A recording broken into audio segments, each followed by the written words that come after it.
Hello साथियों, आप सभी को नववर्ष की ढेर सारी हार्दिक शुभकामनाएं। आप सभी हमेशा स्वस्थ मस्त रहें।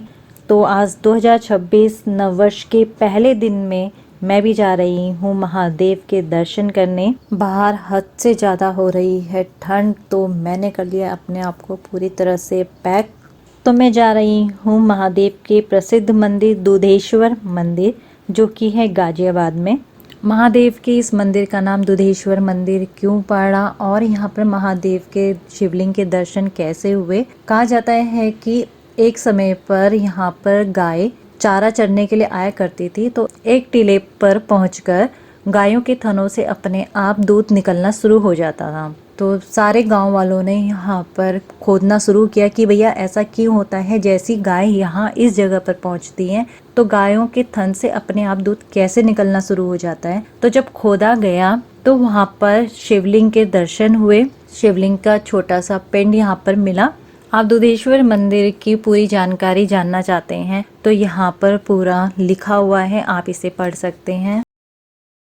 बातें करते करते पहुंच चुकी हूँ मैं मंदिर के बाहर। हर हर महादेव। यहाँ पर लगी हुई है बहुत ही लंबी लाइन। नववर्ष के पहले दिन में काफ़ी भक्त जो हैं भगवानों के दर्शन करने के लिए मंदिरों में जाते हैं, तो यहाँ भी काफ़ी लंबी लाइन लगी हुई है। मैं यहाँ दर्शन करने के लिए फ़र्स्ट टाइम आ रही हूँ, तो हम भी लाइन में लग चुके हैं। सब यहाँ डोलची में दूध और जल लेकर आए हुए हैं महादेव में चढ़ाने के लिए। मैंने यहाँ पर एक भक्त से पूछा कि यहाँ पर इस तरह से भीड़ क्या हमेशा रहती है, तो उन्होंने कहा नहीं, आज नया साल का पहला दिन है तो इसलिए यहाँ पे इतनी लंबी लाइन लगी हुई है।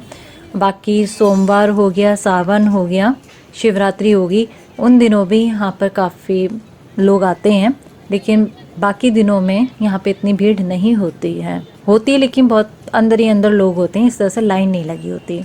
अभी हम मंदिर के मुख्य द्वार पर नहीं हैं, हम मंदिर से बाहर में लाइन लगी हुई है। मुख्य द्वार तो अभी आगे है बहुत। यहाँ पर साइड में लोहे की दुकानें हैं, तो यहीं पर ही रैक पर लोग अपने चप्पल जूते उतार रहे हैं। और मंदिर के बाहर ही आपको प्रसाद के लिए लोग मिलेंगे, जिसमें आपको नारियल, बेलपत्र, चुन्नी, ये सब चीज़ें मिलेंगी। लाइन में घंटों तक खड़े होने के बाद आखिरकार हम मंदिर के मुख्य द्वार पर पहुंच चुके हैं। आज के दिन में कितना अच्छा मंदिर को सजा रखा है।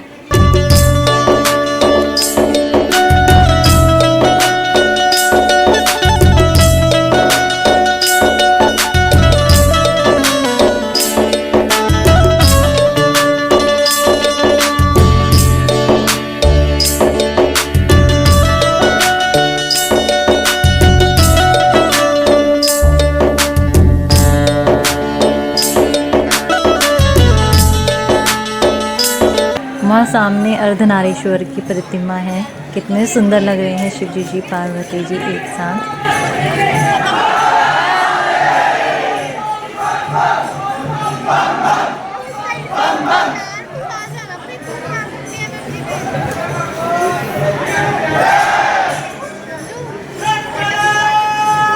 चलिए अब अंदर एंट्री होने वाली है, मैं करती हूँ दर्शन।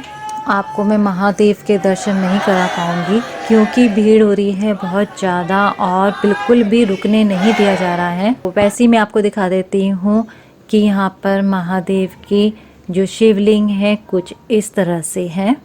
यहाँ पर है ध्यानुभक्त और माता दरबार, जहाँ पर ध्यानुभक्त अपना शीश काट कर माता रानी को अर्पित कर रहे हैं। ध्यानुभक्त की कथा कुछ इस प्रकार प्रचलित है कि एक बार ध्यानुभक्त कुछ भक्तों के साथ में ज्वाला माई के दर्शन करने जा रहे थे, तो बीच रास्ते में अकबर के सैनिकों ने ध्यानुभक्त को कैद कर लिया और अकबर के सामने पेश किया। तो अकबर ने ध्यानुभक्त से पूछा कि कहाँ जा रहे हो?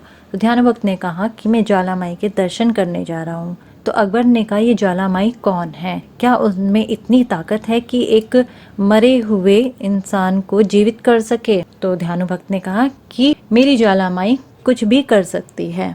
तो अकबर ने सबसे पहले ध्यानुभक्त के घोड़े का शीश काट दिया और कहा अपनी ज्वाला माई को कहो कि इसे जोड़े। जब ज्वाला माई ने घोड़े का शीश नहीं जोड़ा तो तब ध्यानुभक्त ने अपना शीश काट कर माता रानी को अर्पित किया।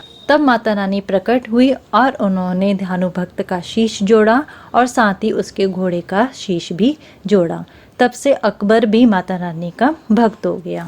तो सभी बोलिए ज्वाला माई की जय, माता रानी की जय। मंदिर में सारे भगवानों के दर्शन करके अब मैं यहाँ पर आ गई हूँ।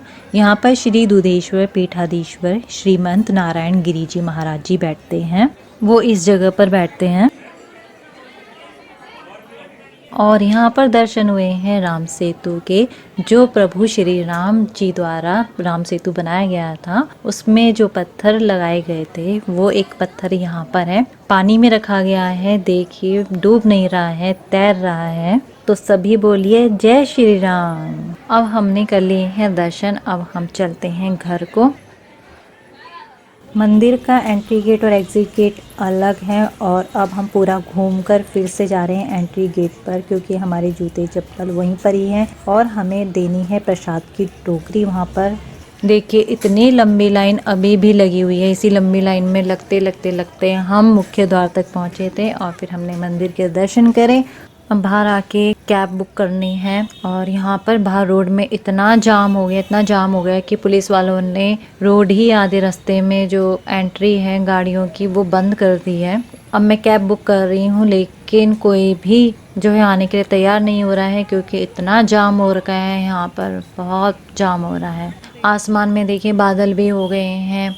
जब बादल सूर्य भगवान के आगे आ रहे हैं तो बहुत ठंड लग रही है, फिर जब सूर्य भगवान के आगे से हट जा रहे हैं तो फिर थोड़ी सी धूप आ रही है, तब अच्छा लग रहा है। और ये क्या हो गया, बारिश होने लग गई है। देखिए बूंदाबांदी हो रही है, ज़्यादा तेज़ बारिश ना हो जाए। आखिरकार बहुत वेट करने के बाद एक ऑटो वाले भैया आ गए हैं। चलो बारिश भी रुक गई, बारिश नहीं हुई है और हमें ऑटो भी मिल गया है। अब मैं इस ब्लॉग को यहीं पर ही एंड करती हूँ। आप लोग भी यहाँ पर महादेव के दर्शन करने जरूर आएँ।